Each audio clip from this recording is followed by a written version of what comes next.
በስመ አብ ወወልድ ወመንፈስ ቅዱስ አሃዱ አምላክ አሜን። ሶርያዊ ቅዱስ ኤፍሬም ዝደረሶ ብዕለት ቅድስቲ ሰንበት ክርስቲያን ዝንበብ ዝጽለ ናይ አዴና ቅድስት ድንግል ማርያም ወላዲታ አምላኽ ምስጋና።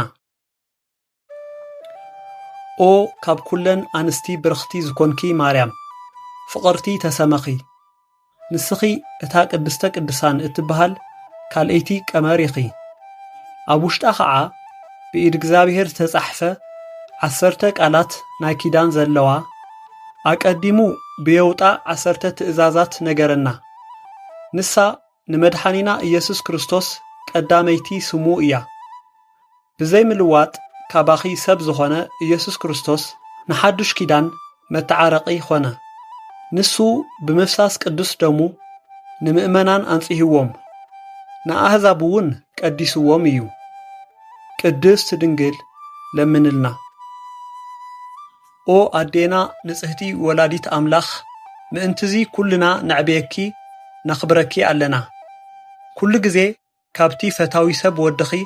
ምሕረት ምእንቲ ክንረክብ ናባኺ ንልምንን ነንቃዕርርን ኣለና ካብ ዘይነቅጽ ዕንፀይቲ ዝተሰርሐ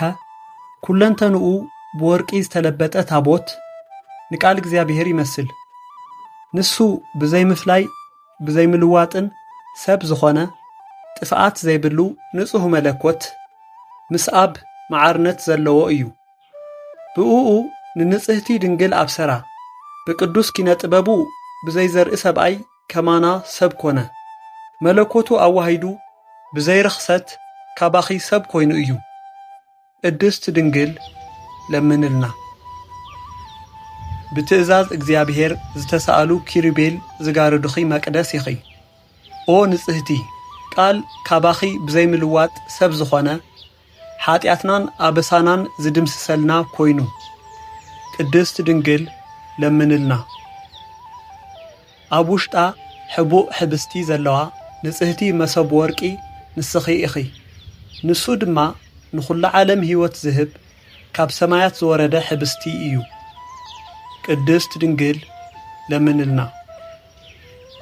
ድሙቕ ብርሃን ዝተሸከምኪ ናይ ወርቂ ቀዋሚ ቀንዲል ንስኺ ኢኺ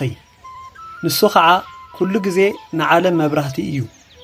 መጀመርያ ዘይብሉ ካብ ብርሃን ዝተረኸበ ብርሃን ካብ ሓቀኛ አምላኽ ዝተረኸበ አምላኽ ብዘይ ምልዋጥ ካባኺ ሰብ ዝኾነ ነዞም ኣብ ጸልማትን ኣብ ድነ ሞትን እንነብር ብምምጽኡ ኣብረህልና ኣጋርና ኸዓ ናብ መንገዲ ሰላምን ድሕነትን ኣቕንዐ ብፍሉይ ምስጢር ጥበቡ ኣድሒኑና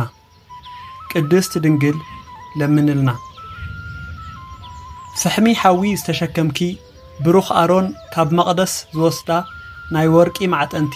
ንስኺ ኢኺ ሓጢአት ዝሓድግ ጌጋ ዝድምስስ ንሱ እቲ ካባኺ ሰብ ዝኾነ ቃል እግዚአብሔር እዩ ነብሱ ነብኡ ስሙር መስዋዕትን ዕጣንን ገይሩ ዘቐርብ ወድኺ እዩ ቅድስት ድንግል ለምንልና ኦ ማርያም ቃል እግዚአብሔር ዝወለድክልና መልክዐኛ ርግቢ ተሓጎሲ ንስኺ